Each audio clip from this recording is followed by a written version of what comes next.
Oke, halo malam semuanya. Oke, udah mulai rame nih. Oke, kita ketemu lagi di acaranya Creative Hub webinar bersama Creative Academy juga untuk teman-teman yang baru nih belum tahu tentang apa itu Creative Hub,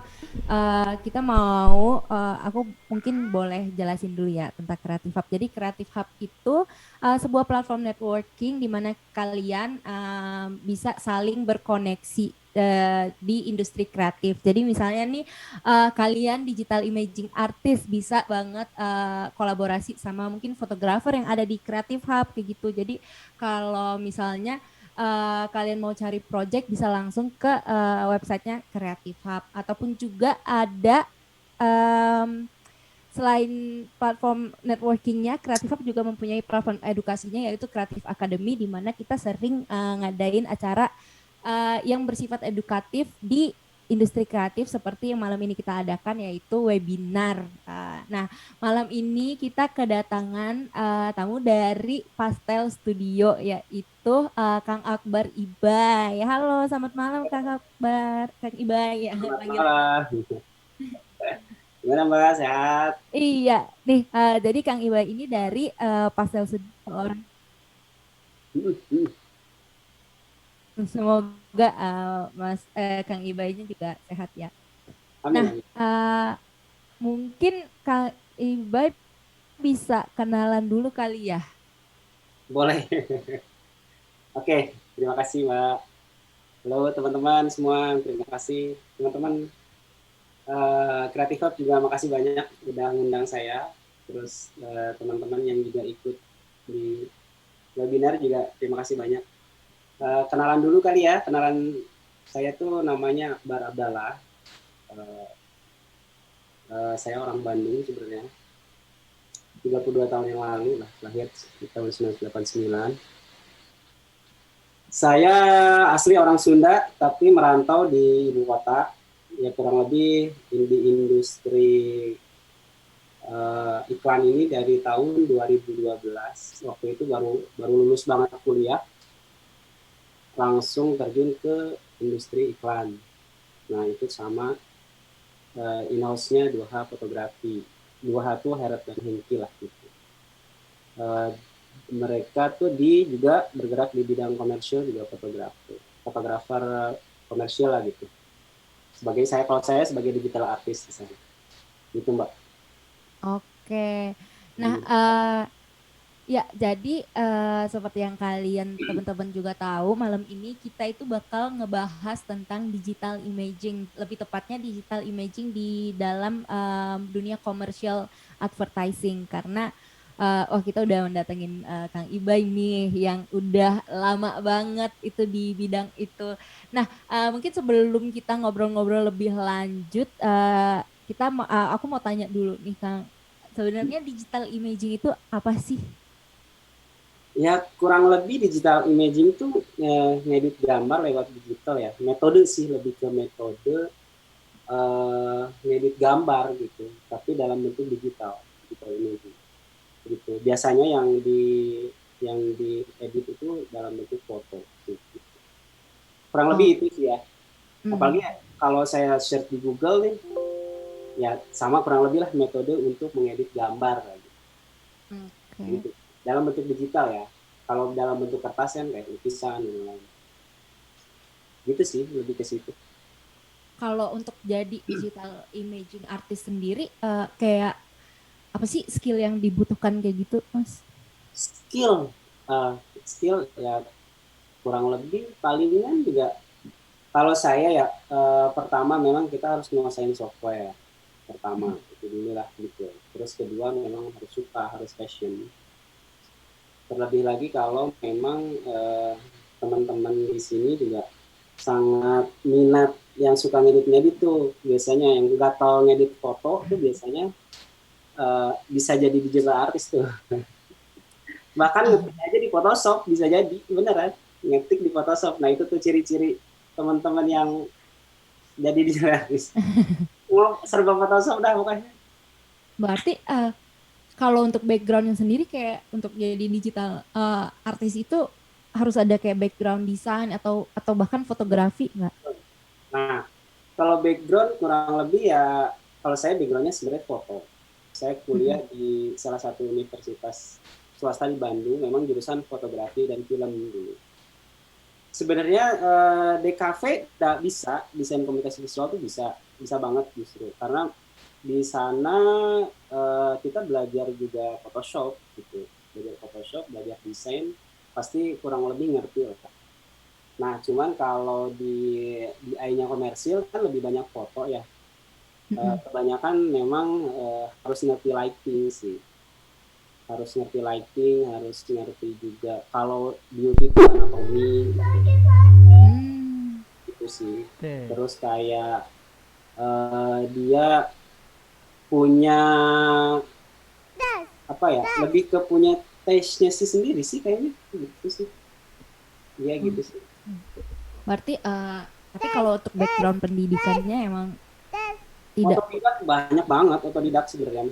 Otodidak Hmm. banyak banget. Cuman memang teman-teman peluang buat masuk ke apa industri ya memang harus ya pertama emang ada takdirnya dari Allah lah gitu. Yang kedua mimpi dulu. Kalau dulu saya mimpi memang mimpi dari kuliah ngelihat ngelihat billboard gitu ya. Kalau di Bandung tuh dulu ada memang billboard tuh cukup banyak lah gitu. Di jalanan tuh bahkan waktu pacaran tuh saya ngobrol sama yang sekarang jadi istri tuh suatu saat nih bakal bisa nih bikin kayak gini nih. Ternyata ya takdir Allah ya, kadar Allah bisa juga terjun dan ya salah satu mimpi juga sih bisa bisa berkecimpung di sini. Ya artinya hobi yang dibayar tuh memang kejadian nih di kehidupan saya gitu. Hobi yang dibayar sih. Benar. Passion sih, enak gitu jadi seneng gitu, full gitu. Ngerjain itu Hmm. semangat banget tiap tiap ngerjain apalagi lagi awal-awal ya, awal-awal bener berkecimpung gitu. Begadang mah ayo lewat aja lah, ajar ya. Sekarang-sekarang sih udah tahu alurnya ya, ya lebih efektif aja sih bekerja keras. Oke. Nah, sebelum aku lebih lanjut nih bakal tanya-tanya eh, ke Kang Ibanya tentang digital imagingnya, tentang apa atau tentang industrinya. Tuh boleh banget langsung kirim pertanyaannya di kolom Q&A ya. Nanti kita bakal berpeluang untuk di artis di Indonesia sendiri itu gimana sih Kang? Peluang Iya, dari putus-putus halo. Iya, peluang. peluang jadi profesi Iya, bukan artis ya, peluang untuk di peluang artis. gede Iya, banget apalagi kalau benar. sekarang ya zaman sekarang serba serba ngedit pakai Photoshop serba kalau saya bilang serba ya. Karena kita buat Instagram Mm-mm. juga ngeroping Photoshop, Photoshop desain juga semua pakai Photoshop. Dan kalau mau berkecimpung sih kalau saya pikir ya bisa diawali dengan kita magang sih, kita coba tahu dulu, terjun dulu, ngelihat Hmm. dulu kondisinya kayak apa gitu. Karena saya punya pengalaman sih sebenarnya kan saya juga magangnya dulu. Justru magangnya tuh di film justru dulu. Ketika di film itu saya tahu prosesnya kayak apa, terus industrinya kerasnya ternyata kayak apa gitu. Nah ketika benar-benar terjun, oh mentalnya udah ada lah sedikit sedikit lah gitu bekalnya tuh udah ada gitu. Kurang lebih gitu sih. Sebenarnya gede banget.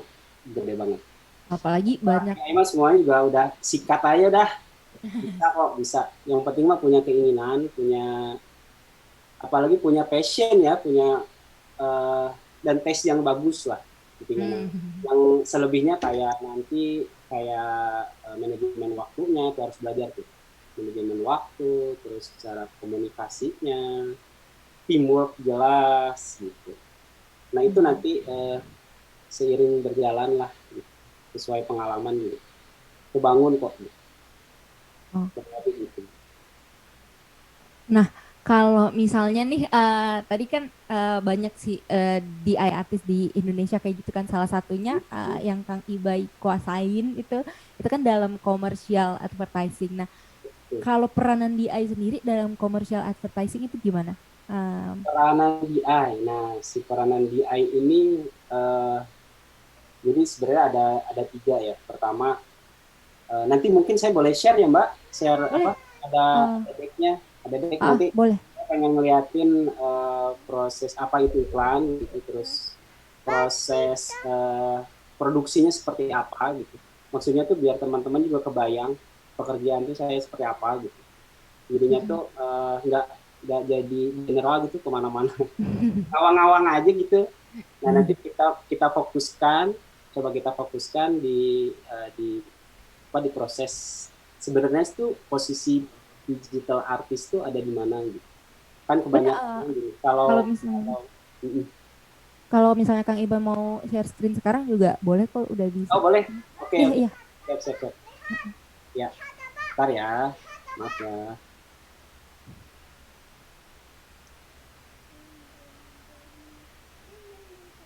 Sebentar. Iya, lagi kita nunggu Kang Ibanya, lagi buka filenya. Aku juga mau ngingetin teman-teman yang punya pertanyaan nih, bisa banget untuk tanyain langsung ke kolom Q&A, langsung tulis aja pertanyaannya. Oke, udah ada Mbak.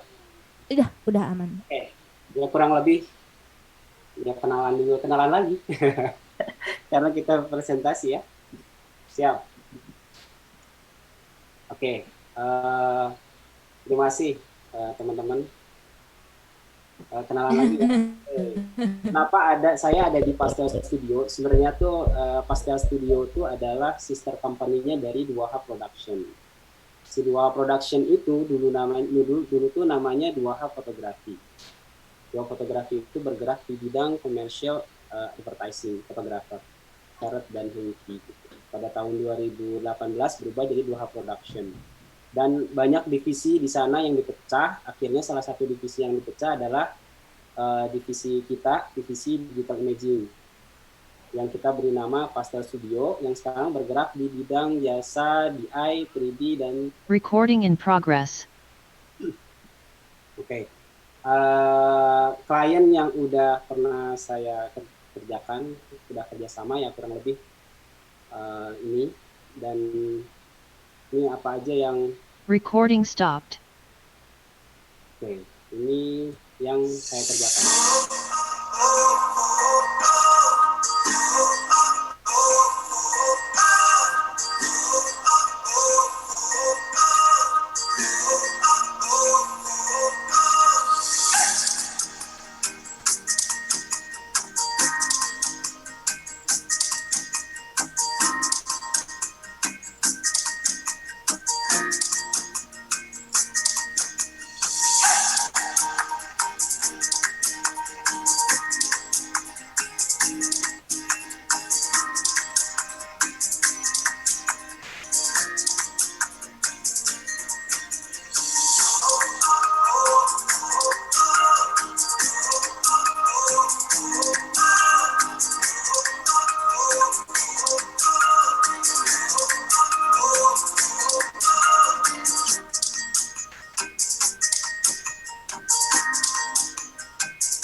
Oke, ya kurang lebih lah sedikit yang proyek-proyek yang udah pernah saya kerjakan dan teman-teman di Pastel itu.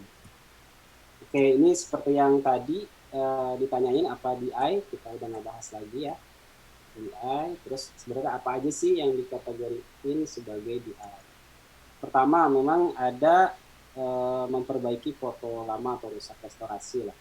Kalau teman-teman punya foto jadul yang klise terus di scan, kan banyak tuh yang rusak. Nah, itu kita perbaiki tuh biasanya. Itu namanya restorasi. Yang kedua adalah memperbaiki warna atau ketajaman. Nah, itu biasanya kalau file RAW itu kita bikin dramatis dikit, nambah curve dikit, brightness dikit. Nah, itu juga termasuk. Terus ketiga ada retouching. Mempercantik tuh kayak bersihin jerawat, bersihin bulu-bulu, bersihin baju, bersihin rambut, juga keriput juga. Itu salah satu biasanya nih terjadi di beauty, di DIY beauty dan fashion. Mas. Ada juga manipulasi, manipulation yang menggabungkan beberapa gambar ya. Contohnya kayak muka orang jadi muka monyet lah kayak gitu-gitu, atau nambah kota, atau nama gunung, awan dan lain-lain gitu. Nah, terus nih kita di bidang ini ya, kita di iklan. Iklan itu sebenarnya tuh ada menurut Bang Google saya sampai searching. Informasi yang berisi ajakan atau penawaran kepada publik agar tertarik dengan barang atau jasa. Dan juga dapat berupa pemberitahuan suatu informasi.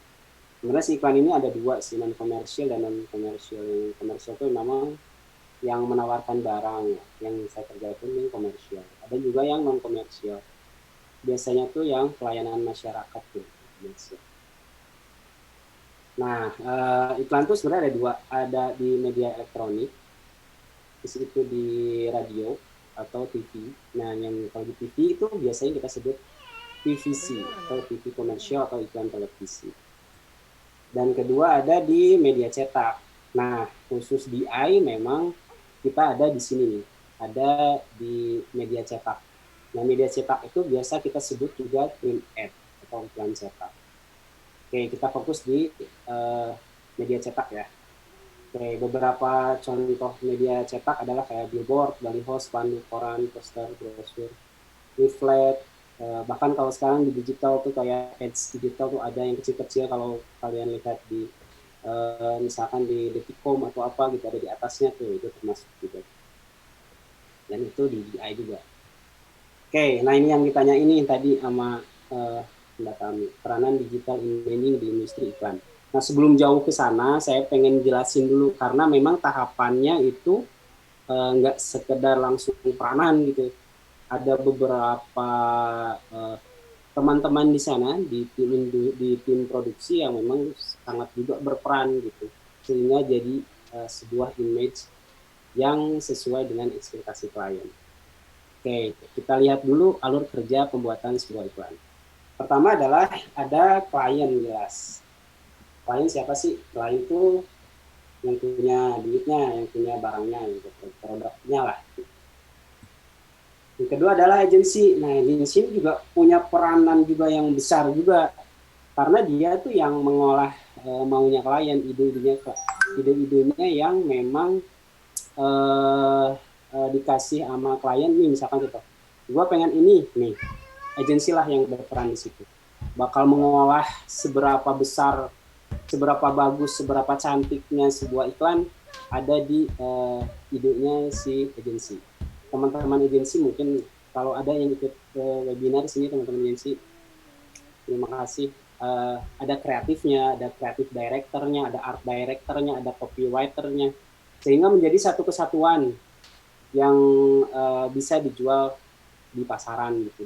Dan intinya adalah meyakinkan masyarakat bahwa si produk ini itu bagus gitu, si produk ini tuh bisa dijual dengan baik gitu. Ini agensi nih peran. Yang ketiga adalah nih ada di kita ada tim produksi. Si tim produksi ini adalah orang-orang yang memang spesialis eksekusi, yang maunya klien dan maunya agensi. Nah, kalau di media cetak itu biasanya tuh ada yang pertama ada fotografer jelas. Fotografer tuh sebagai leadnya, sebagai leadernya bahwa semua default nanti produksi ada di tangan beliau, termasuk kayak treatment lightingnya, termasuk nanti mata propsnya, Nah, fotografer tuh harus jeli di situ sih. Teman-teman yang lain ada seperti produser, ada stylist. Stylist itu kayak wardrobe stylist, food stylist, ada props master, ada talent agency, dan kita digital artist sampai ke si pembantu umum adalah termasuk di tim produksi. Oke. Silakan Mbak, ada yang nanya? Oke, alurnya ini ya.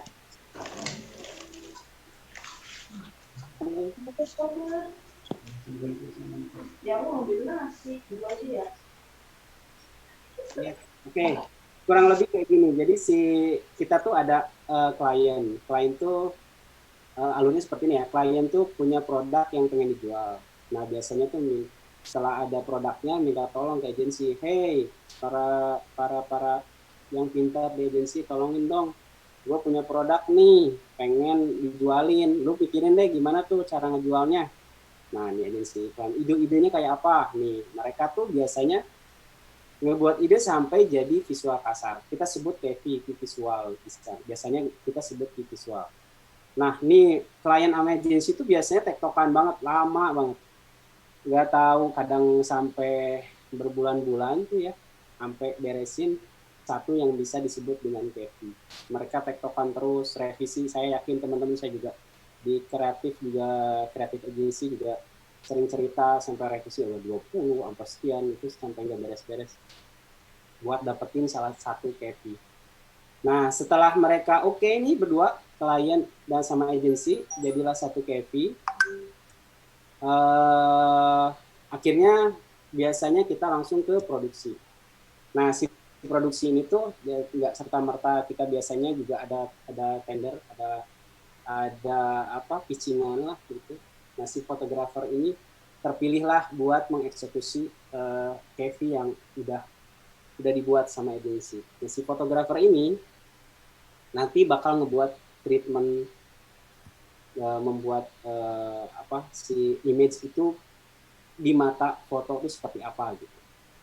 Nah, biasanya tuh si fotografer tuh emang yang eksekusi visual ide yang ada di agensi. Akhirnya setelah begitu kita mulai nih produksi. Mulai produksi, default produksi, kita semuanya jalan tuh, mau produksi. Setelah beres produksi, akhirnya editor lah yang ini.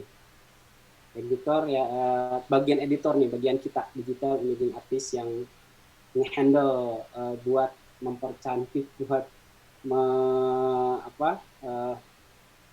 buat si ekspektasi klien itu bisa tercapai itu di kita tuh. Kita tektokan juga sama fotografer. Nah, biasanya apa aja yang nggak ada di foto, di proses foto, itu tugas kita tuh. Contohnya nggak ada lokasi gitu, lokasinya tidak bisa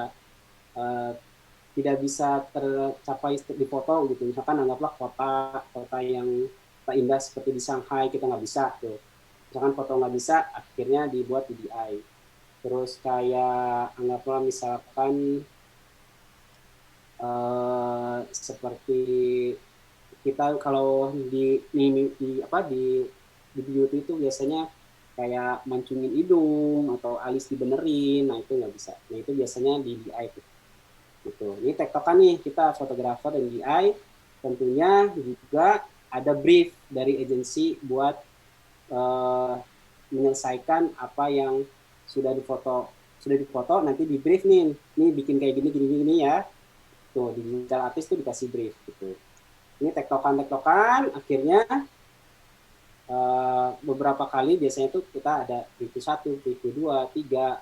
Kalau yang lama banget revisinya sampai ke final revisi 1, final revisi 2, nah sampai bungkus lah entah kapan itu gitu. Atau memang ada yang pernah sampai yang nggak jadi gitu, nggak bungkus. Oke, nah saya mau liatin ke teman-teman proses produksi di sebuah tim produksi ya. Maksudnya tuh kita tuh sebagai digital artist tuh ada di mana posisinya. Karena ini penting buat nanti kita dapetin bersama-sama nih, bersama fotografer buat dapetin si ekspektasi klien kayak apa gitu. Kita lihat sebentar ya. Ini proses post production yang aku kerjain untuk proyek Bulan Garam tahun 2020. Cek it out.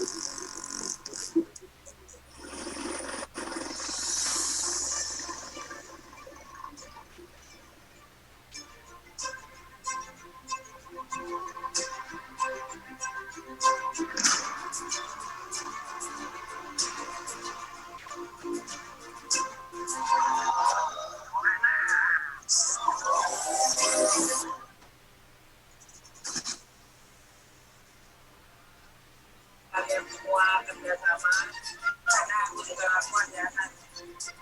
Dan shippingnya lancar, kita mulai berdoa dan menurut kepercayaan masing-masing dimulai.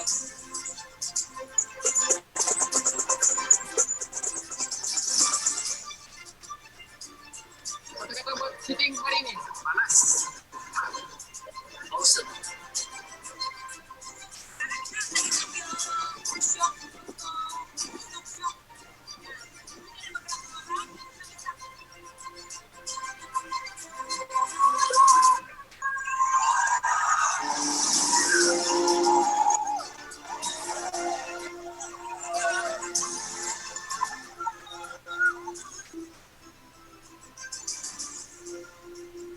Palingan dari sini, kita main gitu kan, kita main di sini yang ada gerobol dan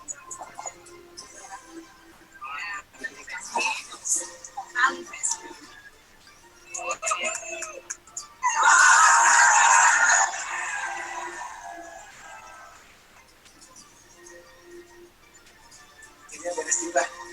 Ini harus terakhir buat sekarang. Juga mau banyak proses banget, terutama kita di lapangan kita coba buat ngatur talent dan lain.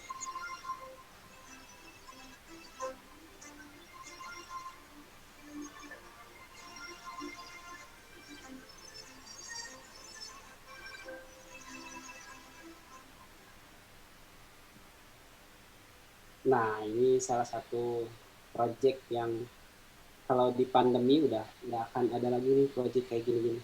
Ini seru banget, 350 orang. Seru. Kita next ya.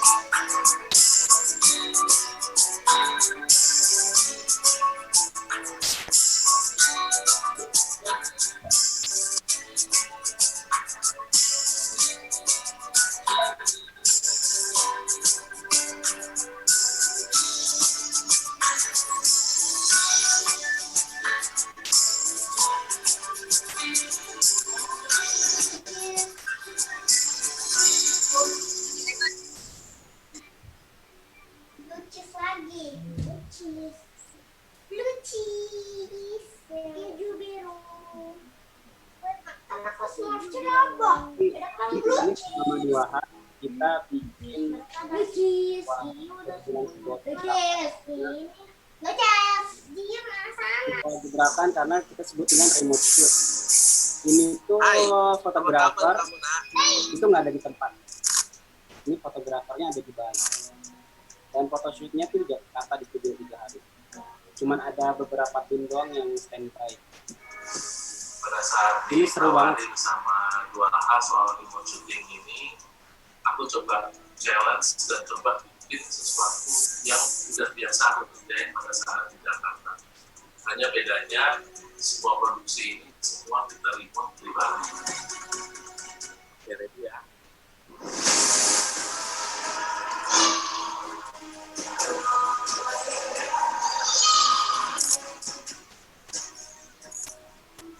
Untuk proses CGI sendiri, sebelum photoshoot, kita coba marking untuk mendapatkan sudut ruangannya itu seperti apa dan tetap di signaturannya tidak terlalu dipolis. Jadi komunikasi itu penting banget pada satu tim kita berdirect group yang ada di sana. Banyak sih tools yang aku pakai sehingga alasan halusnya itu semua jadi lebih mudah. Pas.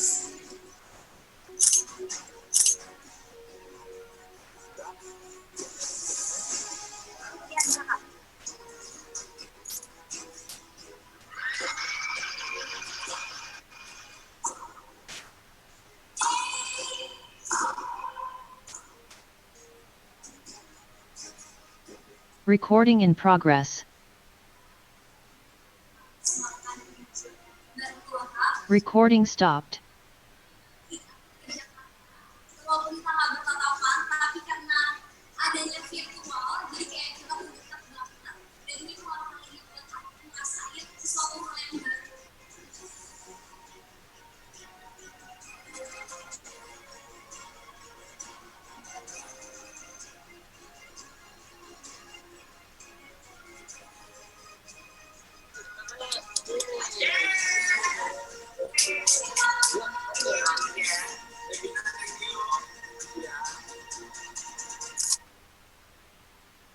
Oke, itu dia. Mbak Tapi. Lanjut ya? Oke, iya boleh lanjut. Lanjut, boleh. Nah, tadi sesuai janji kita intip materi foto yang tadi kita produksi tuh isi Gudang Garam tahun 2020. Oke, nah di industri ini bisa kita sebut dengan ada banyak tuh, ada layout. Biasanya gitu kalau saya sebut itu layout. Kalau teman-teman juga ada disebut key visual. Nah, key visual tuh ini contohnya. Nah, si key visual ini melalui proses panjang banget. Kalau teman-teman ada kreatif di sini pasti tahu lah prosesnya kayak apa. Karena di dalamnya tuh ini ada filosofinya. Terus contohlah kayak nih headline-nya, bergerak bersama mewujudkan cita mari jaga harmoni negeri. Ini saya yakin teman-teman isi copyright di agensi berapa kali revisi buat ya ini nih headline ini. Terus contohnya filosofi kayak kenapa harus ada keramaian, kenapa 2020, kenapa langitnya harus golden hour. Ini semuanya itu melalui proses yang cukup panjang antara agensi dan klien. Nah, dari situ baru kita photoshoot. Nah, di photoshoot biasanya kita fotografer nentuin treatmentnya nih, mood dan colornya seperti apa. Nah, si mood colornya itu ini karena memang Gudang Garam memang sudah kayak gini karakternya. Contohnya kayak si langit. Langit itu boleh biru tapi tidak terlalu bertekstur. Untuk si tulisan nih, kayak buat si headline-nya serukan semangat Sumpah Pemuda itu harus clear. Si kopinya itu harus clear gitu. Makanya langit tetap golden hour, si kuning tapi gradasi biru yang bersih lagi. Dan kurang lebih tone color-nya tuh di warm. Oke, nah ini materi foto yang tadi di foto tuh. Ini tuh kita pakai crane di atas kurang lebih 25 sampai 30 meter gitu di atas. Ini di Pondok Cabe nih. Kita ngatur talent. Jadi buat ngatur talentnya itu ini lucu nih, karena kita pakai kapur. Awalnya pakai kapur nandain. Ini di sini ya, angle sudah pas. Kita di lokasi tuh langsung nge-rough compose apa yang difoto dari atas tuh langsung ditransfer ke bawah. Kita ada tenda di bawah. Transfer supaya angle-nya tuh pas dengan yang 3D yang kita udah buat. Ini 3D-nya. Nah, ini 3D-nya. Ini 3D ini itu jadi lebih dulu dibuat sebelum photoshoot supaya kita nge-lock dulu nih, ngunci bahwa angle-nya seperti ini, terus komposisinya. Nah, jadi waktu PPM itu, waktu meeting itu pengennya kayak disentul, rumahnya jaraknya agak jauh, gede-gede, terus si jalannya juga harus lebar gitu karena harus festif. Nah, ini stock image yang kita pakai. Stock image itu fungsinya adalah kalau nggak bisa kita dapetin di 3D, contohnya langit, terus ada konfeti, terus ada balon, ada tekstur jalan, ada gedung-gedung. Nah itu kurang lebih itu yang bakal dikompos nantinya supaya kita samain sama key visual lah, kurang lebih kayak visual gitu. Nah ini finalnya nih. Jadi sebenarnya si key visual itu karena memang sudah di lock nih, kalau kita pikir ya ini kan dari bidang orang tuh mungkin ya banyak atasannya ya, berapa lapis sampai terakhir tuh kayak gini. Akhirnya kita putuskan menyerupai lah gitu, tidak terlalu jadi berubah banget. Biasanya seperti itu gitu. Talent-talentnya tuh kecil nih, kalau di zoom insya Allah lah kelihatan lah masih, karena high-res cukup besar nih filenya, seru. Dan ini nggak tahu kalau pandemi bakal terjadi lagi nggak kayak syuting kayak gini, tapi seru banget ini di lapangan. Nah jadi kenapa harus ada DI seperti yang tadi saya jelaskan di awal ke Mbak Tami. Pertama adalah DI ini mengubah tampilan fisik foto atau gambar sesuai ekspektasi klien. Ya gimana pun juga kan kita jual jasa ya. Namanya jual jasa, ya kita gimana aja sih sebaik-baiknya supaya klien senang kan, klien happy gitu. Terutama dalam proses kalau nggak kita dapat di foto gitu. Terus kedua adalah memastikan semua bidang dalam gambar terlihat seperti visual yang tadi saya bilang.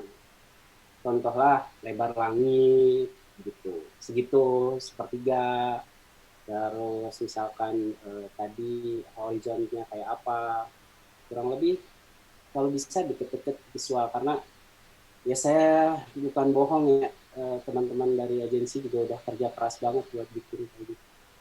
Terus yang ketiga adalah nilai foto bertambah pasca pengeditan. Ini lebih ke kalau beauty itu jelas kelihatan banget beauty, banyak jerawatnya, banyak keriputnya, terus hidungnya dimancungin, alisnya dibenerin, ditebelin, bulu ali, bulu mata, rambut, dan lain-lain. Kelihatan banget before afternya pasti kelihatan. Gitu. Oke, nah software. Ya, software mah dan semuanya juga tahu lah. Softwarenya sejuta umat, software Adobe Photoshop. Tapi ada penunjangnya sih. Penunjangnya itu biasanya ada, kita pakai AI, Adobe Illustrator. Kenapa ada Illustrator? Biasanya kita kalau mengerjakan produk itu kita nempelin kita sebutnya flat pack. Ya kita nempelin logonya supaya bersih, supaya rapi gitu. Terus ada kalau kita ini sama 3D. Kalau di kita 3D pakai 3D Max. Terus kalau fotonya kita pakai Capture One. Kenapa Capture One? Karena kadang ada apa ya? Ada lighting, misalkan ada lightingnya terlalu keras gitu di pas waktu photoshoot. Nah kita bisa turunin, bisa mainin. Atau juga bisa pakai ini Adobe Lightroom. Lah. Tapi fix semenjak ini saya udah jarang pakai. Capture One sih yang itu ini banget ya, keren. Bermanfaat banget. Oke, nah di DI itu, di AI artist itu ada beberapa spesialisasi yang mungkin teman-teman nanti ke depan bisa ngambil spesialisasi ini. Pertama, ada beauty. Biasa disebut dengan retoucher. Bersihin, dirawat kulit. Bibirnya mencong, dibenerin. Rambutnya, bulu-bulu, leher, dan lain-lain clear, bersih. Itu beauty. Yang suka dengan kebersihan, itu di beauty. Yang kedua adalah konseptual. Ya kurang lebih konseptual kayak tadi lah, GG.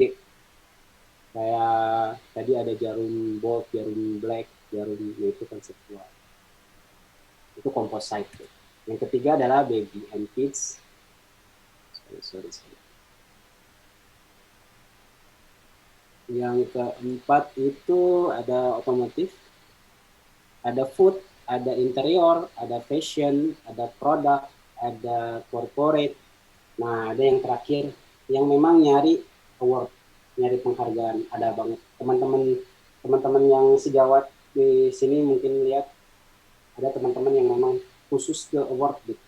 Makanya kenapa karya-karyanya gila-gila, keren-keren. Nah, ini saya kasih ke sini.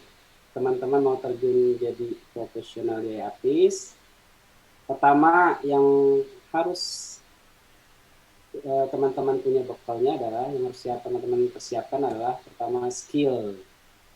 Jelas skill, ya bisa software lah gitu. Menguasai software lah. Atau kalau mau dibarengin ya bisa foto juga, bisa DI juga lebih baik karena kita ngerti lighting. Nah, penting banget di komersial tuh ngerti lighting. Karena banyak yang kalau teman-teman lihat di tutorial atau di kayak karya-karya surrealis gitu, itu bisa dibilang si lighting ya kemana-mana gitulah ngatok gitu. Nah, penting banget tuh ngerti lighting penting. Terus mengelola waktu. Kenapa mengelola waktu? Time management. Kita tuh di industri komersial iklan tuh ada sebutannya deadline. Artinya gimana caranya kita mengatur waktu kita efektif enggaknya supaya kita bisa ngejar deadline tersebut. Contoh, ada teman di Punten ya. Ada teman yang memang secara entah kehidupannya tuh kebalik gitu ketika masuk ke dunia kerja tuh. Dia tidurnya itu kalau nggak salah jam 4 gitu. Tidur jam 4 subuh. Kerjanya nggak tahu kapan, jam 4 subuh. Nah, ketika masuk kerja, dia tidur jam 3 sore. Nah, sedangkan kan kita harus ngejar deadline tuh. Nah, di situ salah satu contoh, kalau kita kalau bisa gitu, tidak ngikutin. Karena di dunia deadline dan per-deadline ini, itu jadi kunci gitu, untuk kepercayaan dari agensi atau klien gitu. Tepat waktu, on time itu paling disukain banget gitu, apalagi kerjanya cepat bagus, udah itu bisa dipakai terus lah misalnya. Ketiga, komunikasi. Nah, kalau komunikasi saya juga masih belajar sebenarnya. Komunikasi masih belajar sampai sekarang karena bisa dibilang tuh kita tuh di belakang layar. Artinya kalau fotografer itu lebih kan di depan ya, dia bisa harus ngejelasin ke klien seperti apa gitu. Nah, kalau teman-teman DI itu kan di belakang layar, artinya ngobrol dengan klien agensi itu cuman ya sebatas sebatas nanyain kerjaan atau memang apa yang kerjakan tuh apa gitu.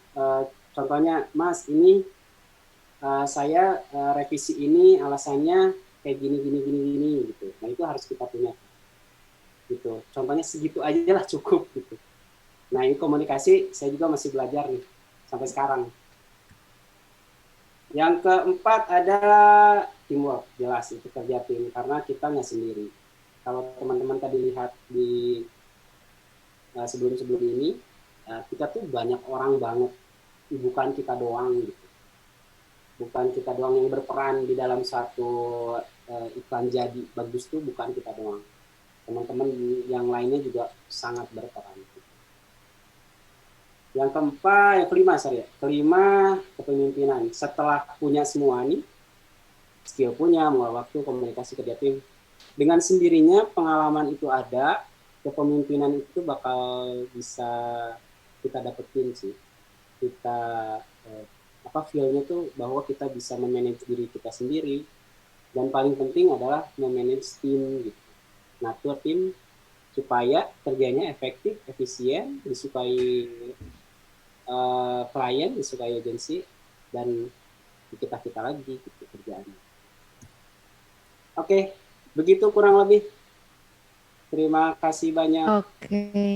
Saya kasih bonus deh, bonus. Ini boleh. Teman-teman nanti boleh screenshot ya. Ini kayak referensi, ini contoh referensi. Ini buat teman-teman yang bisa dibilang nambah wawasan lah, supaya nggak di situ-situ aja gitu. Supaya ngelihat, ternyata di luar tuh kayak gini. Wah, saya juga masih gimana ya, masih wah gila ya orang-orang bisa bikin kayak gini ya gitu. Kita tuh levelnya masih di bawah gitu. Terus ada tutorial, nih boleh teman-teman kalau ini skill ya. Ini kalau saya sering lihat ini nih, is imperfect ini lihat banget nih. Iya, terus nih kalau mau ada plugin boleh extra ini plugin buat retouching beauty. Terus kalau di apa di nasional nih ada nih Raffi A ini bagus juga. Oke, ini udah lama banget nih ini. Nah ini nih ada stock image free. Nah teman-teman kalau nyari image high res, nah biasanya kan suka bingung ya kayak apa kalau kita pakai yang berbayar ya. Kalau di industri itu pakai berbayar kayak Getty Image, Shutterstock, iStock gitu. Berbayar karena memang kita harus dapetin lisensinya. Apalagi yang kelihatan muka itu kita nggak bisa sembarangan nyomot. Gitu. Nah tapi kalau buat karya, buat portfolio pribadi ini boleh. Ini free dan gede. Cari aja di sini. Gitu paling ya, Mbak. Sekian dulu. Terima kasih, Mbak. Ya, boleh. Wah, kita udah dikasih referensi juga. Bisa buat nambah inilah, nambah wawasan baru kali. Teman-teman nanti, teman-teman mau ke industri ini, oke, cus, boleh. Kan jadi semangat gitu, oh ternyata gitu. Pas mau masuk ke industri ini, udah tahu dulu nih kita perlu punya bekal apa, terus apa yang harus dipersiapkan. Ya. Gitu, Pak. Iya bener banget. Wah kita tadi banyak banget sih bekal dari Kang Ibai sampai dikasih referensi juga. Nah mungkin kita langsung masuk ke pertanyaan teman-teman aja ya. Kayaknya udah banyak banget nih yang udah wah nggak sabar banget pengen nanya ke Kang Ibai. Iya boleh sambil. Ngomong segitu ini ya, belajar komunikasi gitu, ternyata haus. Ya, aku sambil baca-bacain pertanyaan dari teman-temannya ya. Nah, ini ada pertanyaan dari Rudi Setiawan katanya, kalau misalnya untuk setiap desain yang sudah Kang Ibai buat, kebanyakan itu berawal dari ide Kang Ibai sendiri atau ada brief dari klien? Enggak. Kalau di industri ini dari brief, bukan dari agensi harusnya, bukan dari brief klien ya. Kalau klien tuh kayak minta tolong aja, kayak gue minta tolong nih jualin dong desainnya biar bisa kejual lah gitu. Di agensi itu ada sebutannya ada kreatif, ada art directornya ada kreatif directornya ada. Nah itu yang ngebuat idenya tuh itu mereka tuh gitu. Kita tuh sebagai DIY artist termasuk di dalam tim produksi. Artinya mengeksekusi gimana caranya bagus bisa ngebuat ide mereka jadi kenyataan, jadi bagus. Nah kecuali kalau kita mau buat portfolio, nah itu pribadi biasanya. Cuman biasanya di pertengahan gitu, kita kalau misalkan teknisnya nggak dapet, suka ngasih masukan lah nih. Ngasih masukan, Mas ini kayaknya enaknya kita agak diginiin deh. Nah biasanya sampai segitu aja, tapi tidak secara gokol semuanya kita rubah gitu, itu nggak bisa sih. Benar, berarti emang ada arahan dari ya. Lain juga kayak gitu ya. Nah ini pertanyaan selanjutnya dari mau belajar, aku putus-putus nggak ya? Oke, katanya selama dia belajar digital imaging, dia pure menggunakan tools bawaan Photoshop. Apakah ada plugin tambahan khusus kah yang bisa mempermudah workflow dari tahap-tahap DI? Plugin gini, kalau jujur kalau di industri ini semuanya manual. Semuanya kita pakai yang ada tools di Photoshop itu sendiri gitu. Jadi kalau di industri ini kita ngomongin industri ya, bukan ini ya, kalau pribadi beda lagi. kalau di industri ini semuanya tuh harus layering, per image tuh layering. Artinya ketika kalau kita pakai plugin itu ada yang di flatten tuh, semuanya jadi di merge. Nah itu kita nggak bisa, karena apa, kebutuhannya tuh nanti buat kita sebutkannya tuh adalah media, ada turunan tuh, kayak misalkan size-nya 1:2, 1:3, 1:2, 1:3, 1:6. Nah itu kita dirombak juga tuh nanti di pas FA-nya final terakhir gitu. Jadi kalau ngomongin plugin di industri ini sedikit pakai doang, tapi secara 90% kita manual pakai yang ada di toolsnya Photoshop. Nah, tapi kalau teman-teman kayak mau nyoba, kayak coba Nik Software gitu, itu boleh. Nik Software, terus kayak tadi tuh FX, apa tadi lupa? Ada X-ray gitu, plugin itu buat skin, ada, itu boleh. Gitu. Plugin atau action juga boleh buat ini kan banyak. Oke, semoga itu menjawab pertanyaan tadi ya. Nah, ini pertanyaan selanjutnya dari Doni, katanya Kang mau tanya dong apa tanggapan Kang Iba terkait plugin maupun preset yang tersedia sekarang, di mana proses pekerjaan bisa lebih cepat dan gak ribet, apakah bertentangan dengan proses digital imaging yang saat ini sedang Kang Ibai geluti, contoh aplikasi seperti Remini, Canva, dan lain-lain katanya. Buat mempercepat boleh. Ya tadi saya itu sebenarnya jawabannya udah yang sebelumnya. Jawabannya udah, karena emang kalau di industri ini kan kita harus layering pertama gitu. Ya mungkin bisa plugin, asalkan si plugin itu nggak jadi di merge gitu. Jadi contohnya orangnya harus kepisah gitu. Terus atau gedungnya juga harus kepisah. Nah itu selama tidak jadi merge nggak masalah. Selama itu bisa jadi lebih cepat tapi tidak di merge itu nggak masalah. Gitu. Kurang lebih gitu ya. Mudah-mudahan bisa kejawab ya. Iya. Nah, oke. Ini aku sambil nyari-nyari pertanyaan sih. Kalau ini ada yang nanya lagi, Kang katanya gimana sih tips cepat matching warna buah-buah objek, terutama menggunakan curves? Aduh, teknis. Kalau boleh nggak ribet ya? Teknis, boleh nggak? Ribet ya. Karena banyak ya Bahasanya. teknis itu bisa dibilang kalau kemarin kata Adi 3 SKS gitu. Iya Kalau benar. matching warna curves apa ya, bisa dibilang yang pertama ya harus penting kita lakukan adalah menyamakan tingkat kontras lah, itu dulu dah gitu. Jadi misalkan kalau kita image yang satu soft, yang satu kontras, kita ngambil yang mana tuh kontrasnya dulu. Yang penting itu dulu. Jadi supaya si image itu setidaknya agak blending dikit, ngeblend. Nanti kita timpa lagi pakai color yang lain, dengan sendirinya itu bisa bikin ngeblend lebih enak gitu, lebih depth-nya lebih dalam si warnanya gitu. Kurang lebih itu ya. Tapi banyak sebenarnya. Kalau ngomongin teknis mah banyak sama tools banyak sih. Okay. Insya Allah di pertemuan berikutnya kalau kita bakal ngobrolin teknis ya. Teknis, kita ngomongin beauty kayak, atau kita ngomongin ya croppingan kali, cropping rambut atau apa. Boleh. Semoga kita ada kesempatan untuk buka online kelas mungkin ya selanjutnya.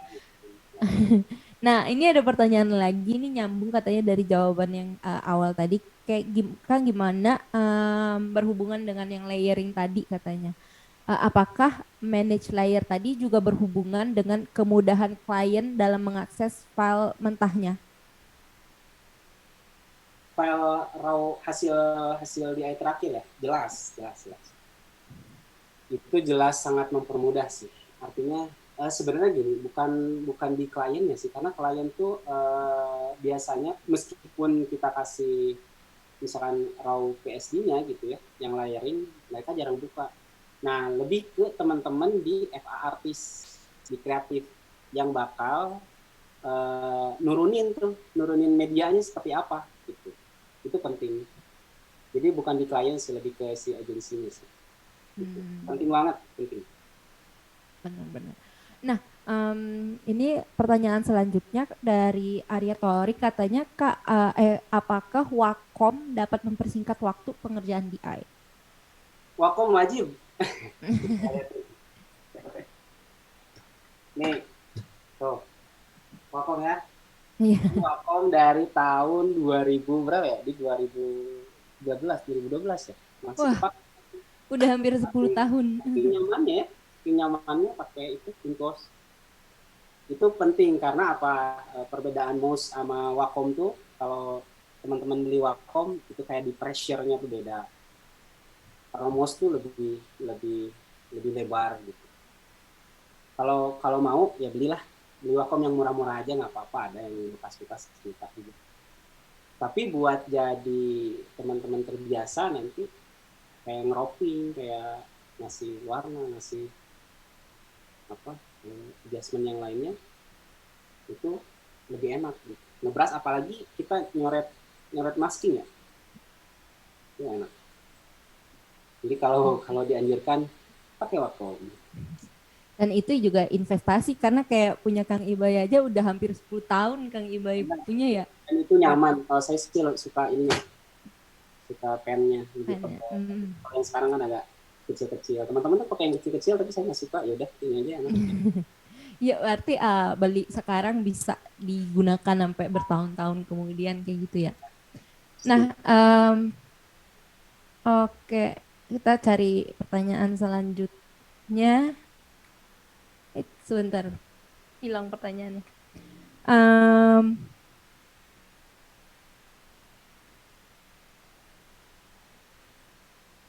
Hilang suaranya. oh iya, maaf ke mute. Ini ada pertanyaan dari Rohmat Arya, katanya gimana untuk membawa style khas yang dimiliki DI artis ke dalam industri ini? Mengingat banyak orang yang terkait dalam sebuah project. Gimana membawa style khas yang dimiliki DIY artis ke dalam industri ini? Iya. Oke. Style, oke. Saya contoh saya. Saya tuh stylenya lebih ke konseptual, composite, tapi natural, gitu. Nah, itu dengan sendirinya nanti kelihatan teman-teman ketika mengerjakan. Ini contohnya ada teman yang memang dia memang sukanya tuh retouch skin gitu. Tapi ketika dia nge-compose, dia ngaco secara warna, bukan ngaco ya, maksudnya tidak sebagus kalau dia ngerjain skin gitu. Nah, itu balik lagi ke passion kita ya. Maksudnya kalau kita memang bergelut, memang punya taste-nya di beauty, mendingan hajar terus beauty deh. Gitu sampai mateng, nanti kalau memang sudah bisa portfolionya cukup buat masuk industri, cukup secara tekniknya juga udah bagus, mendingan itu terus digeluti daripada kita semuanya kita kuasain nih. Contoh kompos juga kuasain, itu bagus banget. Ada di kita tuh ada banget yang kayak gitu, ada di artis yang memang udah senior banget nih, ada yang kayak gitu, dia beauty-nya keren, komposnya keren, ada. Cuman memang balik lagi nanti si klien tuh bakal lebih kemana condongnya gitu. Wah, si ini tuh bagusnya di misalnya di beauty aja deh, atau memang di konseptual aja deh gitu. Nah, itu balik lagi nanti ke diri kita mau ngebawanya kemana gitu, stylenya gitu sih. Mudah-mudahan terjawab ya. Iya. Nah, ini ada yang nanya lagi, kalau ngomongin sedikit tentang teknis, katanya boleh nggak sebutin spek komputernya Mas Kang Ibay? Spek komputer, oke. Ini saya buka. Iya. Saya pakai iMac-nya ini udah lama ya, 2017. Ini Catalina Retina 5K, terus 3,2 juga quad core Intel Core i5. Kalau memorinya saya pakai 32 GB AMD Radeon. Kenapa gede? Ya biasa karena foto sekarang filenya gede-gede. Sekarang gila asli. Kalau dulu tuh medium format ya. Saya tuh zaman masuk 2012 ya. medium format tuh kalau kita main TIFF itu cuma 90 mega nih. Sekarang aja buat buat Canon yang biasa aja gitu SLR sudah segitu. Apalagi kalau ini merek ya Fujifilm, Sony, gila sampai 500 mega itu ngerjainnya gila juga. Ampun udah itu kalau kayak gitu speknya sebenarnya paling gede harus gede, mendingan gede sekalian deh. Apalagi ya nanti nambah buat 3D gitu. Kalau bisa yang paling Yahoo yang terbaru mendingan itu deh. Tapi cukup lah dengan sebenarnya cukup 16 GB itu cukup sih. Buat RAM. Oke, semoga itu menjawab yang tahun berapa? yang rasa penasaran teman-teman ya. Nah, ini ada yang nanya lagi, katanya kalau misalnya render 3D pakai apa? Sejujurnya saya bukan di 3D ya, tapi teman ada yang jawab sih. Saya bisa nggak bisa jawab gitu. Ada bagiannya, ada teman yang memang khusus 3D. Saya bisa nggak bisa jawab tuh buat 3D. Ada memang khusus 3D. Nah, kalau gitu di pertanyaan selanjutnya,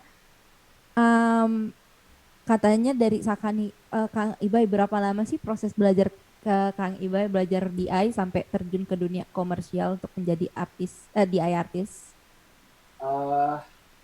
Ya balik lagi kalau jadi DI artis di komersial ya takdir Allah lah itu ya. Tapi kalau sukanya itu 2005 kalau misalnya. 2005 waktu masih SMA. 2005. Karena kebetulan kan keluarga saya juga keluarga desain gitu. Tahu terus Photoshop, nah akhirnya belajar dikit-dikit. Nah dari situ belajar foto, kan masuk kuliah foto. Terus dari foto sebenarnya foto saya jelek ya. Tapi gara editan aja yang lumayan jadinya tuh nilainya bagus gitu. Jadi gara-gara edit, nah dulu itu sebutannya tuh kan kita tuh di kalau Sunda di ngeceng gitu. Diejek gitu. Lu mah fotoshopper katanya gitu. Gua mau fotografer gagah kan, bawa kamera kemana-mana, gua fotografer, lu mah photoshoper ya. Memang begitulah. Ternyata profesi jadi artis itu berawal dari ejekan photoshoper ya udah jalanin aja lah. 2005 ke 2012 ya 7 tahun lah ya karena saya suka ngedit dan di akhir kuliah juga dulu memang ngambilnya editing sih ya gitu. Fotonya juga sendiri, media juga sendiri dan itu jadiin ini sih lebih ke jadiin foto sebenarnya buat pede masuk ke industri ini. Oh iya, saya juga ada satu lagi. Bikin saya pede masuk sini tuh memang teman-teman di sini harus berani ikut lomba sih kayaknya. Karena kalau ketika menang itu punya bekal banget. Gua tuh ternyata mampu loh gitu. Nah saya tuh dulu menang salah satu lomba desain poster film. Makanya kenapa saya bisa magang di film gara-gara itu. Dan itu yang membawa saya bikin pede. Gue pasti ke Jakarta. Itu doang tuh, beneran. Bawa itu, ya lamar. Karena punya bekal itu sih. Tapi memang harus nyoba. Kayaknya harus nyoba. Oke, berarti ya emang kalau ada niat dan kemauan pasti bisa lah ya teman-teman. Nah, ini ada pertanyaan, katanya gimana cara menghadapi klien yang sering banget minta revisi? Gimana cara? Nah, mau cerita lagi nih, cerita ya? Iya, boleh banget. Cerita awal masuk aja, kita tuh, kalau awal masuk kan belum tahu ya industrinya kayak apa ya. Ternyata kadang kliennya tuh kayak gini, ada ribet, ada yang sangat mudah, gitu, ada yang enak. Ada teman-teman juga dari kreatif juga yang detail banget. Kita dapat revisi itu tegang banget, keringet dingin. Awal banget tuh. Wah, merasa kerjaan kita jelek banget gitu. Apalagi revisinya segambreng gitu. Sampai detail, misalkan hidung di komen, rambut, wah semuanya baju di komen. Itu merasa kita tuh kayak dibilang, nggak berharga banget, editan gue jelek amat ya kemarin gitu. Tapi seiring dengan waktu, akhirnya kan kita juga punya pengalaman. Gimana cara ngadapin klien-klien yang ternyata tipikalnya itu Nah biasanya tipikal klien itu tipikal yang detail, yang atau yang memang si hasil akhirnya tidak sesuai ekspektasi yang sebelumnya dia dapat. Nah itu pasti panjang revisi. Ya kita, kalau saya pribadi memang dikomunikasiin gitu. Kenapa ada kendalanya apa pertama. Atau memang materinya seperti ini tidak bisa mencapai ekspektasi yang didapat gitu. Misalkan anggaplah contohnya gini, matahari lighting sebelah kanan, ternyata kliennya minta di kiri gitu. Nah gitu, artinya itu juga sudah tidak sesuai dengan ekspektasinya dia. Gitu. Kurang lebih gitu, lebih dikomunikasiin sih. Kalau memang udah segambreng ya, sudah revisinya udah nggak berhenti, mendingan ayo kita ngobrol, kita duduk bareng nih. Biasanya kita sebutnya ada viewing. Viewing itu adalah duduk bareng antara BI artis dan kreatif biasanya di sampingnya tuh. Jadi kita ngerjainnya tuh ditontonin tuh. Diliatin gitu kan gak enak ya sebenarnya ya. Kerja diliatin. Mas, ini mas kurang ini, oke mas gitu. Ini apa, kalau Temu tegang nggak sih Mas kayak gitu?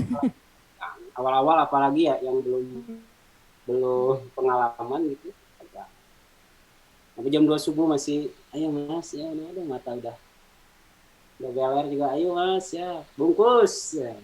Nah itu udah bungkus tuh udah seneng, bisa tidur pagi gitu sih. Mudah-mudahan kejawab ya.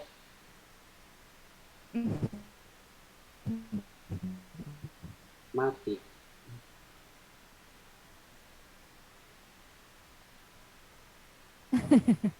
putus banget.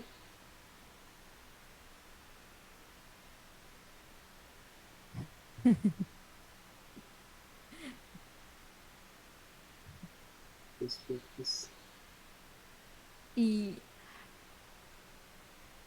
Oke. Oke.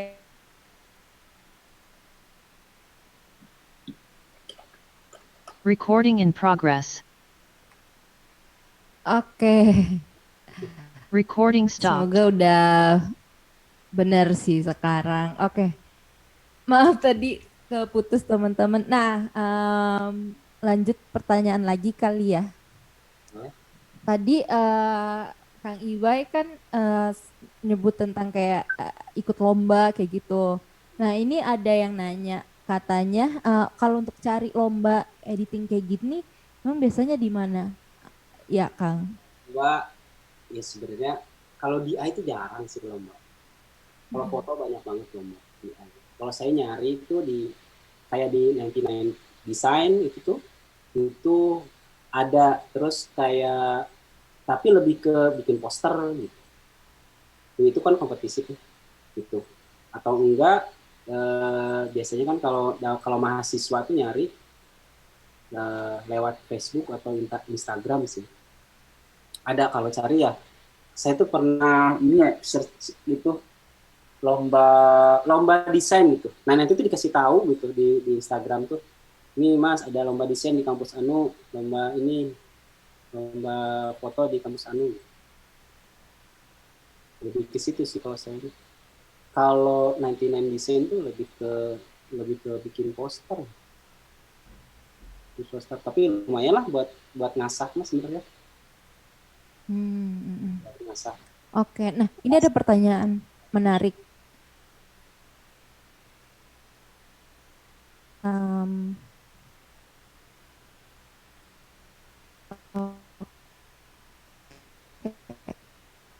Putus-putus maaf.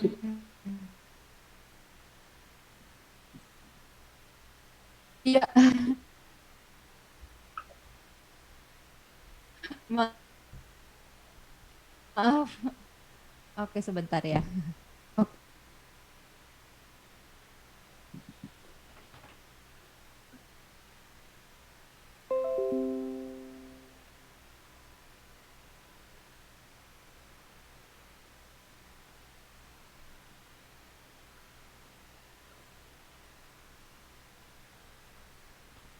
Iya.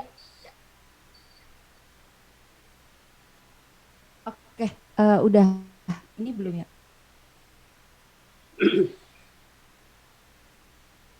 Tadi ada pertanyaan katanya kalau misalnya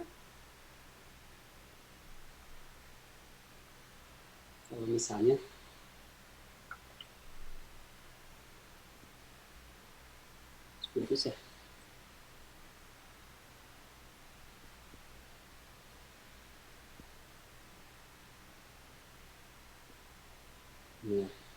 iya,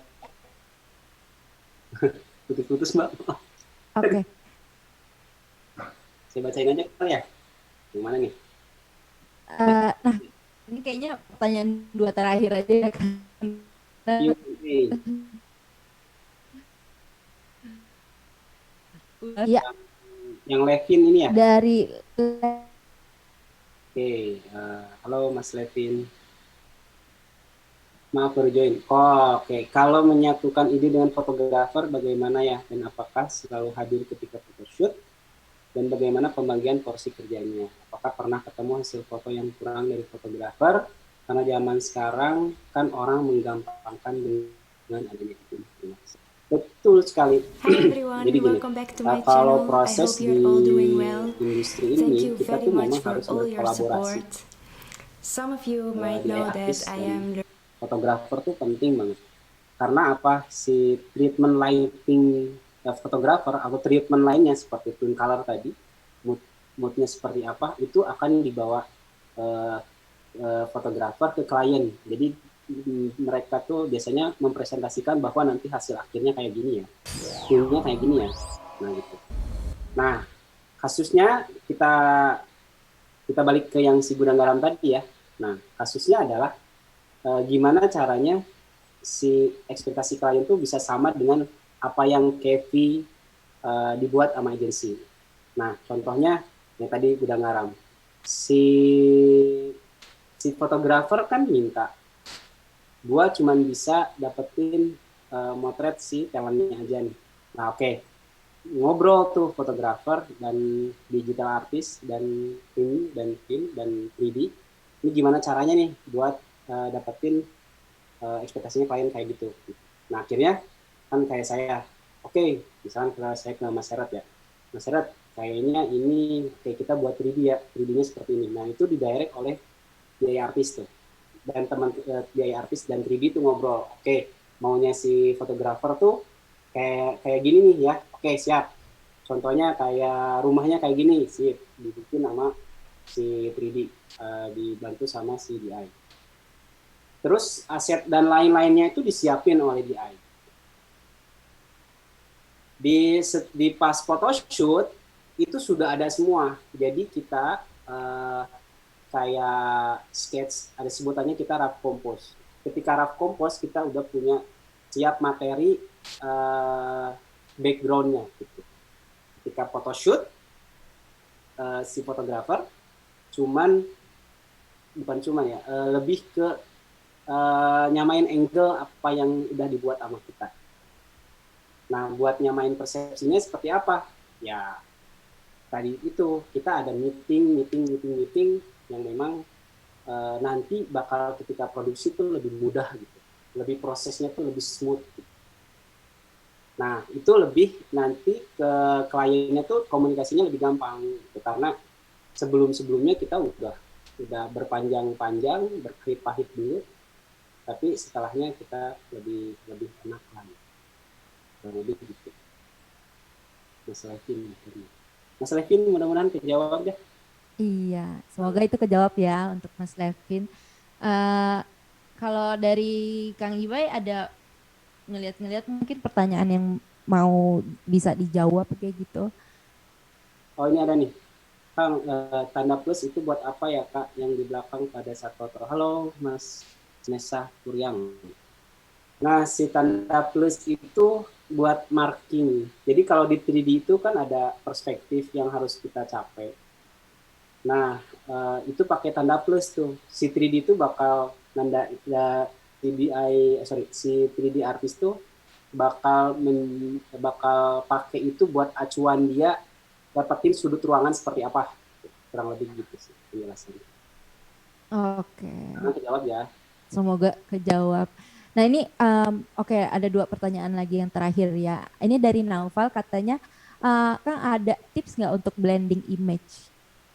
Tips buat blending image. Wah, tips buat blending image. Iya. Buat apa? Bingung ya. Tips buat blending image. Ya prosesnya sebenarnya cukup panjang ya. Blending image ya. Cuman kita nempelin satu gambar ke gambar yang lain. Pertama, kita harus tahu arah lightingnya seperti apa. Artinya sebelum kita mau kompos tuh, kita samain dulu lightingnya. Misalkan dari kiri, semuanya usahain dari kiri. Itu otomatis tuh. Kedua, maksudnya otomatis bakal kelihatan ngeblendnya dengan sendirinya gitu. Misalkan arah lighting sini, atau juga cari yang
portfolio itu dalam bentuk apa?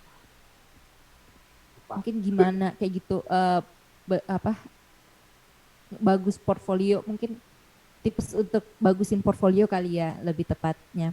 Tips bagusin portfolio. Maksud itu mau presentasinya apa gimana?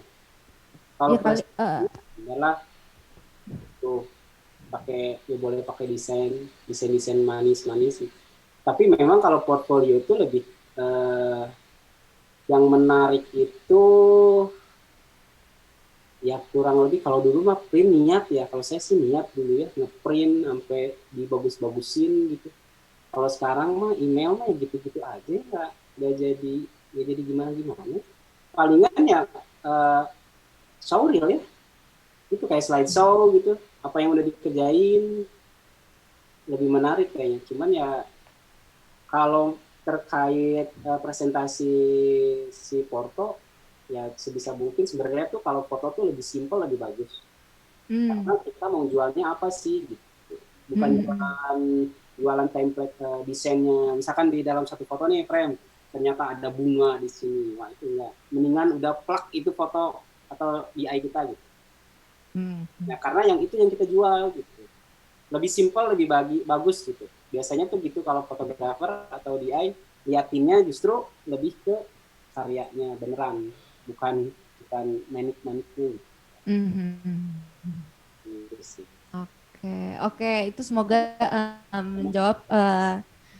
Semoga 1,5 jam ini udah menjawab pertanyaan teman-teman semuanya, juga kayak mungkin memberi wawasan lagi tentang dunia digital imaging itu gimana, terlebih lagi untuk di commercial advertising ya.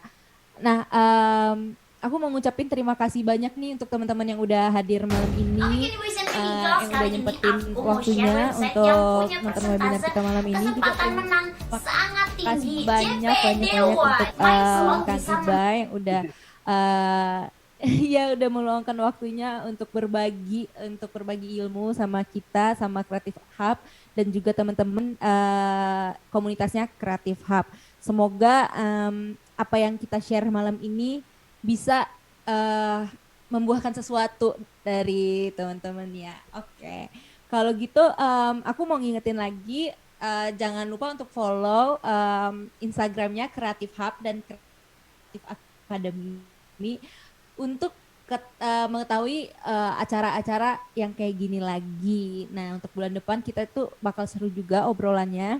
Jadi jangan lupa follow Instagramnya Creative Academy dan Creative Hub untuk mengetahui gimana acaranya lagi, kapan acaranya lagi. Oke.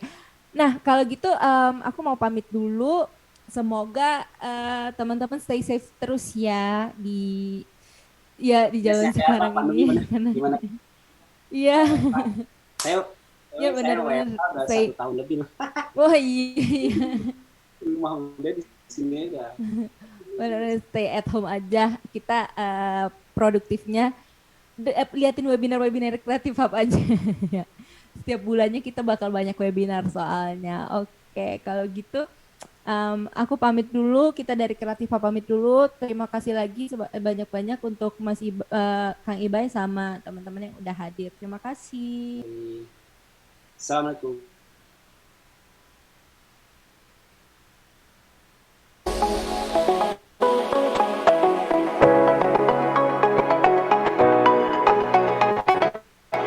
Halo, saya Dian Sastroyo dan hari ini saya lagi menjadi salah satu pengajar di workshopnya Creative Hub.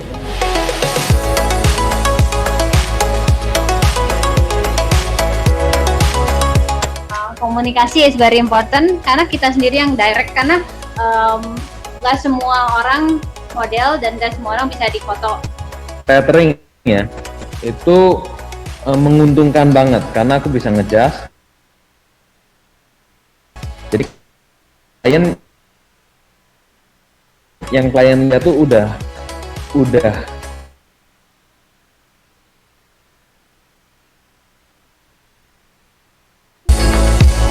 kalau kalian 45 derajat, otomatis settingan itu harus digeser-geser lagi. Jangan settingan flatnya 45 derajat blok-blok sama, kalian harus geser-geser dikit paling.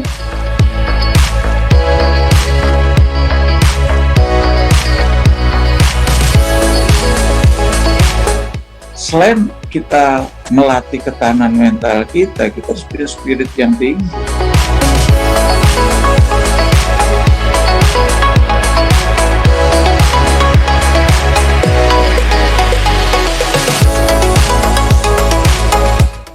Kita harus mengenali diri sendiri, itu tuh kita tuh efektif tuh belajarnya gimana.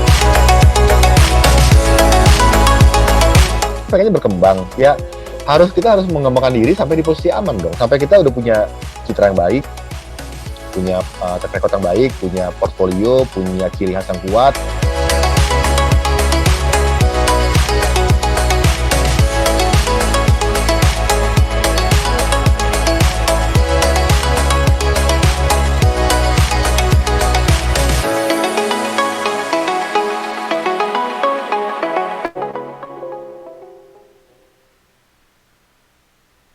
Kamu seorang videografer, fotografer, produser, makeup artist, influencer, atau talent profesional yang